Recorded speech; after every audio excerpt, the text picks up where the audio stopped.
The following video is in association with GAD232 and Murdoch University. Game mechanics can be simply defined as the aspects of the game design or rules in which the player follows within the game. They are the parts of the game controlled by the developers that limit what players can do. They are involved in most, if not all, areas of a video game, including but not limited to character mobility, dialogue, physics, missions, leveling systems, etc. Even in an open-world game like Minecraft, when players are free to mine or craft almost anything, there are still mechanics in the game that limit certain player behaviours. For example, in the survival game mode, having limited health stops players from being able to swim in lava without dying.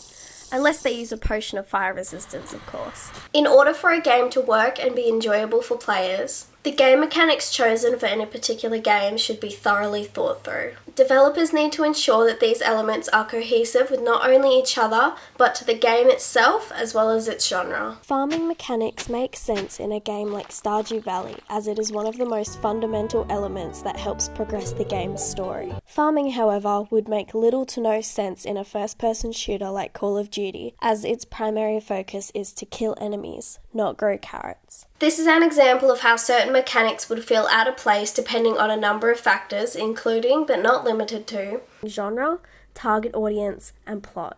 A game's mechanics should work together to create an immersive, fun, and engaging experience. Game developers walk a very fine line to how much, how little, and what kinds of mechanics they decide to use. Too little mechanics and players will start to get bored quickly and not want to play. Too many mechanics and players may see the game as too challenging or overwhelming and give up. It is also possible to have the right amount of mechanics, but they don't work together in a way that promotes smooth gameplay. This can also drive players away, similar to having too many or too little mechanics. Everyone chooses games based on a number of different factors. These could range anywhere from cost, so is it paid or free to play, genre, as in RPGs, simulation, MMO, sandblock, etc. Platform, do you have the console it is being released on? Reviews, as in online reviews, reviews from friends, etc.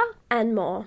Choosing what game is their favourite may involve a lot of different factors, including replayability. Is the game able to be played over and over and over again without the player getting bored? Nostalgia.